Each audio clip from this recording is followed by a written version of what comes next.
오늘 우리에게 주신 말씀은 신약성경 누가복음입니다. 누가복음 24장 45절에서 48절까지의 말씀 함께 보도록 하겠습니다. 우리 하나님의 말씀을 경외하는 마음으로 자리에서 다 일어나셔서 함께 봉독하도록 하겠습니다. 함께 봉독합니다. 그때에 예수께서는 성경을 깨닫게 하시려고 그들의 마음을 열어주시고 그들에게 말씀하셨다. 이렇게 기록되어 있다. 곧 그리스도는 고난을 겪으시고 사흘째 되는 날에 죽은 사람들 가운데서 살아나실 것이며 그의 이름으로 죄사함을 받게 하는 회개가 모든 민족에게 전파될 것이다 하였다.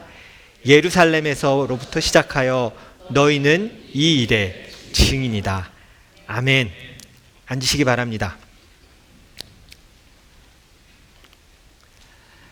오늘은 내게 온 부활의 소식이라는 제목으로 함께 말씀 나누도록 하겠습니다.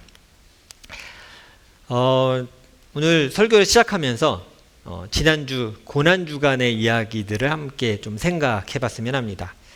지난 고난주간 잘 보내셨습니까? 네, 각자 또 가정에서 각자의 자리에서 고난주간의 의미를 생각하고 잘 지내셨을 것 같습니다. 저는 고난주간 보내고 부활절을 기다리면서 사실 이런 생각을 좀 해봤습니다. 제가 이렇게 예수님의 십자가 지고 가시는 영상이나 이런 것들을 보게 됐을 때 예수님을 보는 게 아니라 이번엔 좀 뭘 보게 됐냐면 예수님 뒤에 백그라운드처럼 있는 사람들, 거기도 가까이 있는 사람이 아니라 저 멀리 있는 사람들, 이게 머리 끝이 보일까 말까 하는 사람들에게 좀 눈이 갔습니다. 그래서 예수님이 골고다까지 십자가를 끌고 가시는 그 길에 대해서 좀 묵상하는 시간을 갖게 됐습니다. 그러면서 저에게 한 가지 질문이 딱 떠올랐어요. 만약에 내가 예수님하고 거기에 살아있다면, 그 시대를 내가 살고 있다면 질문이 이거였어요. 나는 그 십자가 길에 어디쯤에 서 있었을까? 이게 저의 질문이었어요. 예수님 옆에 막 쫓아갔을까? 아니면 방금 제가 그 눈에 보였던 저 멀리 있던 사람들 중에 하나는 아니었을까라는 생각을 하게 됐던 거예요. 이런 생각도 했어요. 나는 정말 요한처럼 십자가 밑에까지 쫓아갔던 제자였을까? 아니면 진작에 도망갔던 제자였을까? 사실 생각하고 싶지도 않은 건 나는 팔아넘기고 간 제자는 아닐까? 이거는 상상하기도 싫어서 조금 이렇게 배제해놨습니다. 예수님이 걸으신 십자가의 길에 우리는 어디쯤 서 있을까요? 예수님 옆에 가까이 있을까요? 아니면 보이지도 않는 어딘가에 있을까요? 사실은 이 예수님의 길을 직접 체험해보고 싶은 사람들이 아직도 가는 곳들이 있습니다. 그게 뭐냐면 이렇게만 나오나요? 뭔가가 설정이 잘못됐네요. 네. 원래 제가 십자가의 길에 대한 사진을 올렸는데 이게 뭔가가 잘못 들어간 것 같아요. 파일상. 괜찮습니다. 성지순례 가면 비아 돌로로사, 그래서 십자가의 길을 그대로 갈 수 있게 재현해 놓은 것들이 있습니다. 그래서 이 포인트가 있어요. 시작하는 것에 십자가 길, 비아 돌로로사 이렇게 써 있고요. 예수님이 첫 번째 넘어지셨던 곳, 혹은 두 번째 넘어지셨던 곳, 구레네 시몬이 십자가를 대신 지어줬던 곳, 예수님이 채찍에 맞았던 곳. 네, 맞습니다. 여기 떴네요. 그래서 이렇게 가면 이 코스들이 있습니다. 그래서 보시면 이게 주님을 무덤 성당, 여기서 예수님의 무덤이 요쯤일 거다라고 추정한 곳에 이제 예배당을 만들어 놨습니다. 사람들이 이제 거기 가서 기도도 하고 그 무덤 있는 자리에 이렇게 탑같이 실내에 보호되어 있습니다. 지금은 들어갈 수 없게 이렇게 해놨는데요. 그래서 이 길들을 실제로 지금도 십자가를 들고 이렇게 단체들이 이동하면서 십자가의 길을 어떻게 이동하셨는지 묵상하고 기도하는 관광 코스가 있습니다. 그래서 기회가 되시면 한번 해보시는 것도 좋을 것 같아요. 고난주간에 저는 그래서 그런 생각을 한 거예요. 예수님이 이 십자가 길을 이렇게 힘들게 이렇게 올라가셨을 때에 그 아침이었잖아요. 아침 새벽 같은 그 시간에 십자가에 오르실 때 난 어디 있었을까 생각해 보니까 그러네. 예수님 주변을 따라가는 무리도 있었겠지만 어떤 무리는 이 역사적인 시간에 우리가 여러분 히스토리 배우면 BC, AD 배우죠. Before Christ, 아노 도미니, 라틴어로 예수님의 때 이런 뜻이야. 그래서 예수님이 태어난 걸 기준으로 BC, AD 이렇게 부르잖아요. 이 역사적인 기준을 가르는 이 놀라운 사건이 있었고 그 예수님이 돌아가시는 사건이란 말이야. 근데 어떤 사람들은 쫓아가고 어떤 사람들은 집안에서 설거지하고 있었을 거예요. 관심도 없었을 거라고요. 이 역사를 가르는 놀라운 일이 예루살렘에서 지금 벌어지고 십자가의 길 가는데 어떤 사람은 그냥 출근 준비했을 수도 있어요. 아유 짜증나, 출근하기도 싫으네. 우리가 모두 하는 그 말. 고난주간에 우리도 그 말을 했을 수도 있잖아요.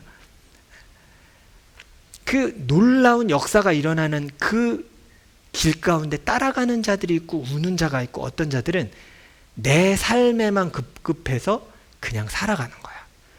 아휴, 그러면서 예수님의 고난에 관심이 없어요.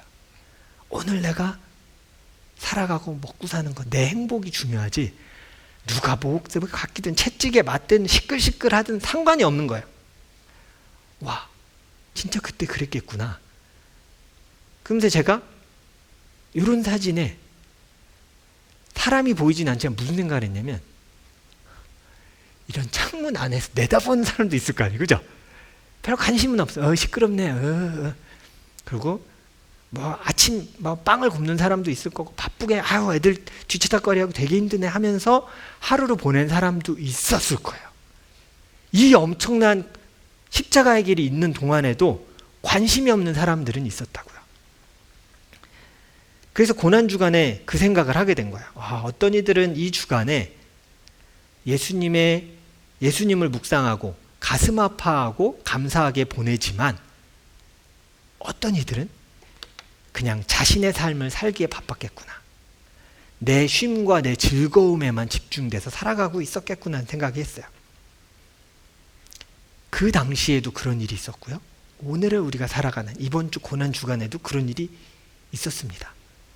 어떤 누군가는 십자가를 묵상하고 울면서 기도했지만 많은 사람들은 관심이 없어요. 오늘 내가 먹고 사는 거에 바빠요. 무슨 일이 일어나든 십자가에 못 박히든 죽든 말든 내가 살아가는 삶과 행복이 더 중요한 거죠. 그래서 그 생각을 하게 된 거야. 와, 2000년이 넘는 시간이 지났지만 이 땅은 변한 게 없구나. 누군가는 예수님의 그 십자가를 보면서 가슴 아파하고 절규하지만 어떤 이들은 자기 집에서 창문 밖으로 구경하듯이 보고 관심도 없는 거야. 고난주간을 보내면서 이 세상은 동일한 모습으로 보냈어요. 어떤 이들은 눈물을 흘리면서 보냈지만 어떤 이들은 그냥 살았어요. 그거에 관심이 없었습니다. 전 그래서 부활의 소식도 좀 마찬가지라는 생각을 하게 됩니다. 하나님의 은혜를 아는 사람들에게는 이 부활은 놀라운 소식이에요. 그러나 어떤 이들에게는 그냥 종교적인 신화 정도로 여겨질 거예요. 그냥 예수님이 살아났다고 저 사람들은 믿어. 에이, 뭐 그런가 보지. 십자가 고난이 있었나 보지. 사람들은 사랑했다고 얘기했나 보지. 라고 여기면서 지난 사람이 있고요. 이 부활을 직면하면서 어떤 이들은 하나님의 은혜를 경험하고 하나님 찬양합니다. 이건 2000년 전이나 지금이나 동일해요. 사람들은 별로 바뀌지 않았습니다. 누군가는 하나님의 은혜를 알지만 누군가는 자신의 삶에만 집중하며 살아가는 거예요. 제자들도 마찬가지였어요. 예수님이 돌아가신 이후에 그렇게 부활에 대해서 얘기해 주셨지만 제자들도 믿지 않았습니다. 그래서 그냥 다 숨어 들어갔어요. 자신의 자리로 흩어져 갔습니다. 그래서 그런 제자들을 향해서 다시 나타나셔서 만나는 장면이 오늘 우리가 읽은 그 말씀입니다. 제자들은 예수님을 만났지만 눈으로 봤지만 믿을 수 없어서 두려워했어요. 성경은 이렇게 얘기합니다. 우리 같이 한번 읽어볼까요? 시작. 예수께서는 그들에게 말씀하셨다.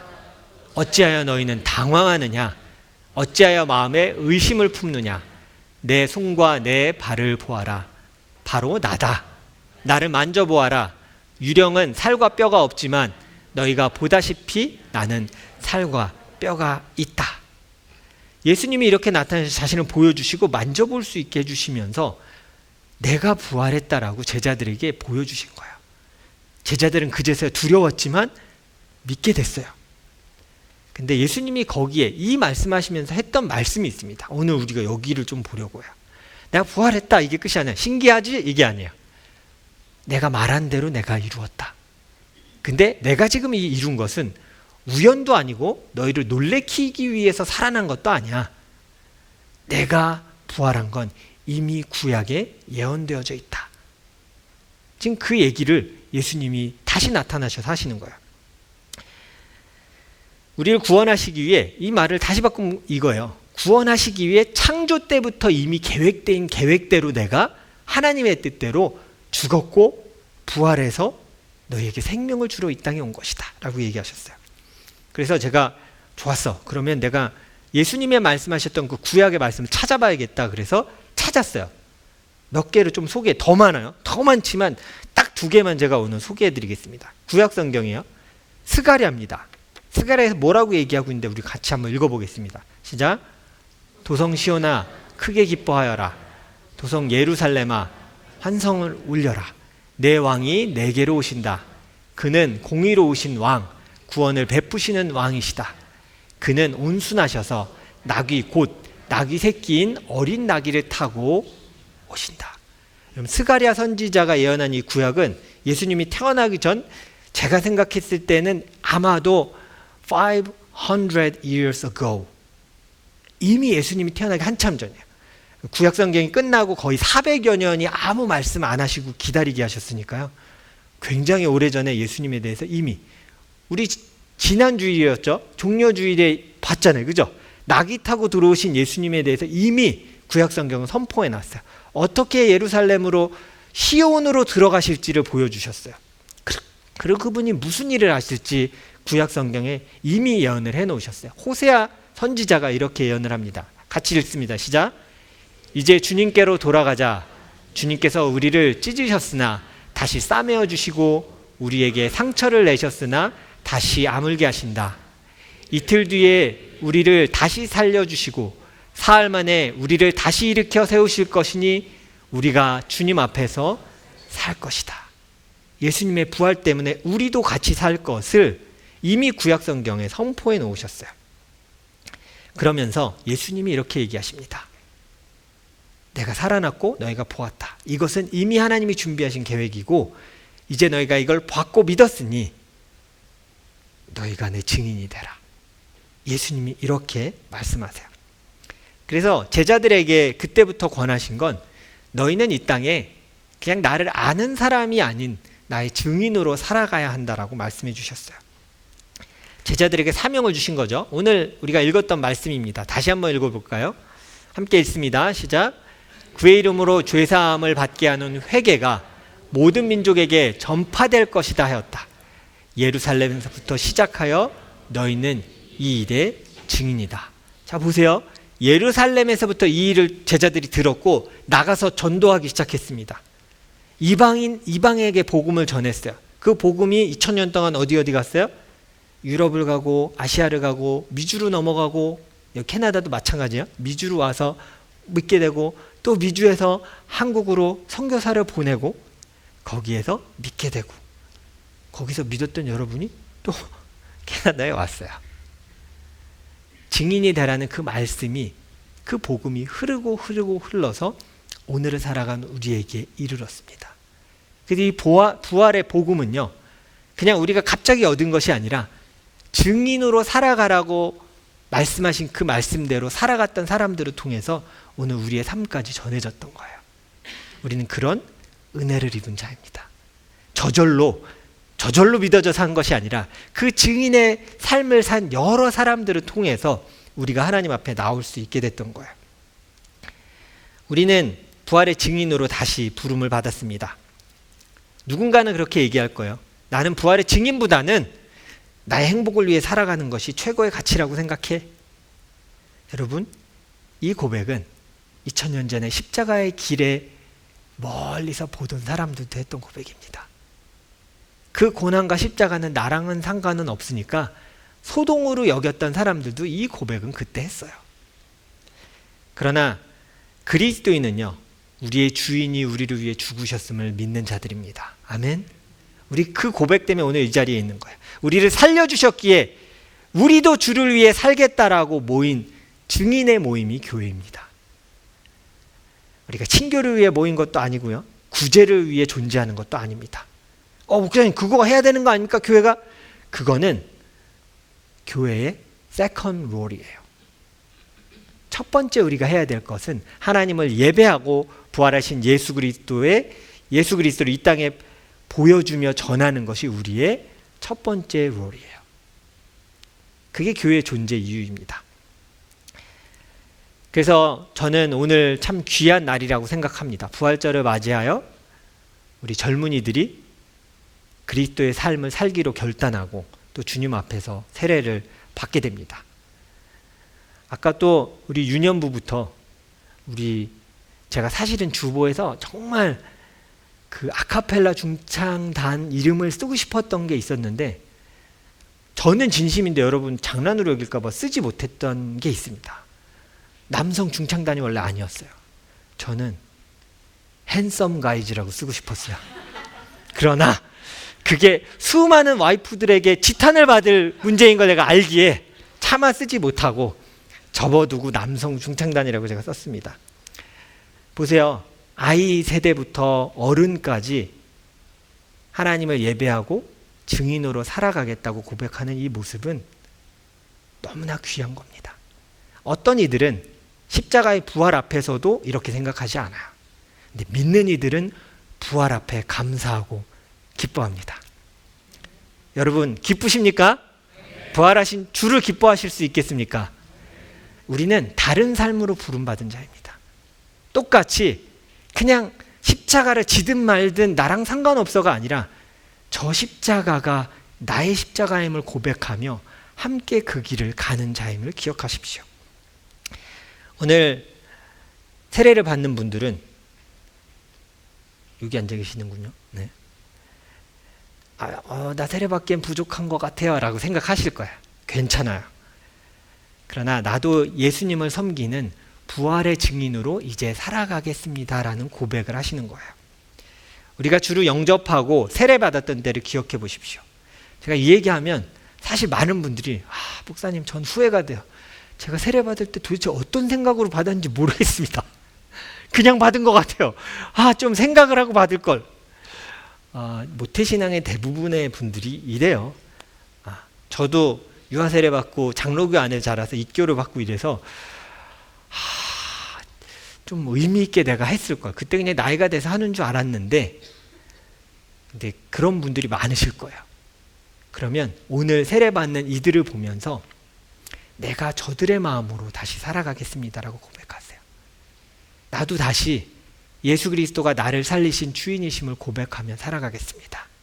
그리고 세례를 받으시는 분들도 그 고백으로 오늘 참여하셨으면 좋겠습니다. 제가 아이들에게도 항상 얘기하는 말입니다. 이 땅의 사람들은 같은 삶을 하나님께 선물을 받아 살아간다. 그러나 그 삶을 어떤 이는 쾌락과 자신의 즐거움을 위해 쓰다가 끝내고 어떤 이는 그 삶을 가지고 하나님을 기쁘게 하면서 살아간다. 똑같은 선물을 줘도 어떻게 살아가고 쓸지는 너희의 몫이다. 여러분 우리 같은 삶을 선물로 받아서 이 땅에서 살아갑니다. 어떤 이들은 고난과 십자가의 부활에 관심이 없이 살아가다가 삶을 끝낼 겁니다. 그러나 적어도 여기 계신 모든 분들은 그 십자가와 부활이 나의 은혜임을 고백하시기 바랍니다. 그리고 그것을 기뻐하는 부활절이 되기를 바랍니다. 설교를 이제 마치겠습니다. 우리가 꼭 기억해야 될 것은 우리가 오늘 들은 예수의 부활의 소식이 우리에게 흘러왔다는 사실이에요. 그리고 이제는 우리가 그 복음을 이 땅에 다시 흘려보내는 역할로 부름을 받았습니다. 여러분은 귀한 증인으로 부름받았습니다. 함께 기도하겠습니다.